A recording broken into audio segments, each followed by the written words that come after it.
Hi guys, welcome back. If you remember, I did this painting not last week but the week before, which last week I was on a trip with my family and I did this one before we left, or I shared this video before we left.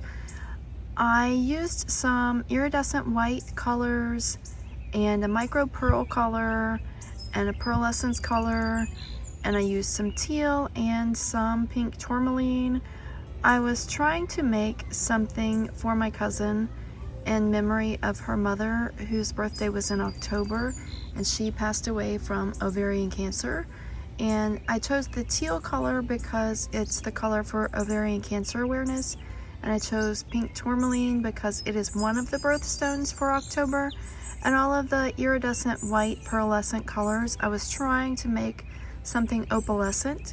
It's not exactly what I was hoping for. There's a lot more color in it than what I was wanting, but I do kind of see a figure kind of in the center, and it kind of looks like maybe there are wings or there's some kind of bright light behind the figure. So I do still like it. It's not what I was hoping for, but I do really like it. I'll go in and show you the details. It is dry and I have it outside trying to do my dry result video. So I'll just go in and show you the details, and then I have a couple of dips that I did with the leftover paints after this that I shared last week, and I'll show you those as well. But I'll go in, and I always start at this top corner. See, this is what I mean. There's way more color than I wanted. I was hoping that all those iridescent whites would kind of create a haze over a light pastel-y look of the colors to kind of look more opalescent, and it didn't work out that way. So I may try something like this again to see if I can do something better. Maybe the angle's not very good. Kind of here in the center is where I almost see a figure, and then either wings or like a starburst around the figure in the center, like maybe not a halo, but like whenever your eyes get blurry and you get that halo effect around things, like an aura effect maybe. I don't know. I could be just crazy. But I can kind of see the head and the body standing there, and then the aura around the body. I like this for itself, for what it is, but there's an ant. That's funny because I tried to do it in memory of my aunt, different spelling. But I like it for how it turned out, but it's not exactly what I wanted. So maybe I should try these colors again and see if I can get something more opalescent with a little bit less of the color and more of the white shiny colors. But let me know what you think, and I will show you the two dips that I did with my leftover paints too. So I'll be back in just a second. This is one of the dips that I did in the leftover paints from my last one. It is more pastel looking, and the colors are a little bit lighter, but it still has a lot of color. But in person it does look a little bit more like there's a white haze over the colors. It doesn't, I really like the details.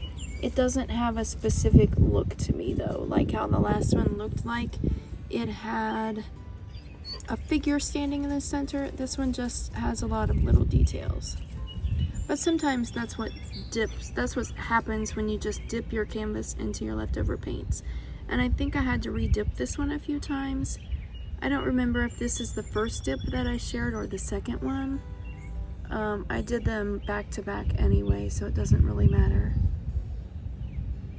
I kind of think I hear thunder. It might be about to rain soon.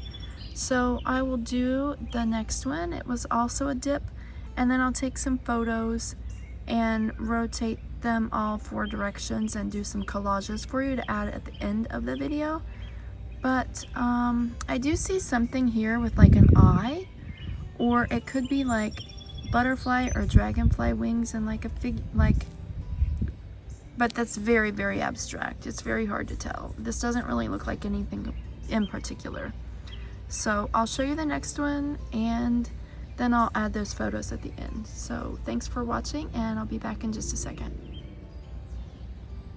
And here is the other dip that I did in the leftover paints. In person it does look more pastel than the original as well. So I got the more pastel look like I was wanting with like the white haze over top, but it's still not exactly what I was looking for overall. This one kind of, I see like an eyeball and like a tentacle and a mouth. It reminds me of one of the monsters from Monsters Inc. I can't remember her name, but I think it was the girlfriend in Monsters Inc., the original, yeah, Monsters Inc. movie. But that could just be my imagination because I haven't seen that movie for a long time. But here's kind of that monster face that I see.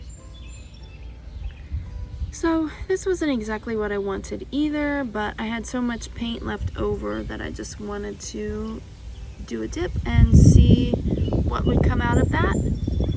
And like I said, I may try that original one again and try to get more of the iridescent white over the colors and less color. These sides haven't been finished, but I think I'll paint those with one of my iridescent white paints. And that's it for this one. Like I said, I will take photos of each one, all four directions, and add them at the end of this video. And I've been enjoying doing collages with those photos. Like I get a good photo and I crop the edges out so that it's just most of the painting in a square photo, and then I do a collage where it's facing all four directions, and then at the end I take all four of those collages and make a new collage. I really have fun doing that. I don't know what other editing apps there are out there for making better collage art where I could get rid of the white lines in between the photos.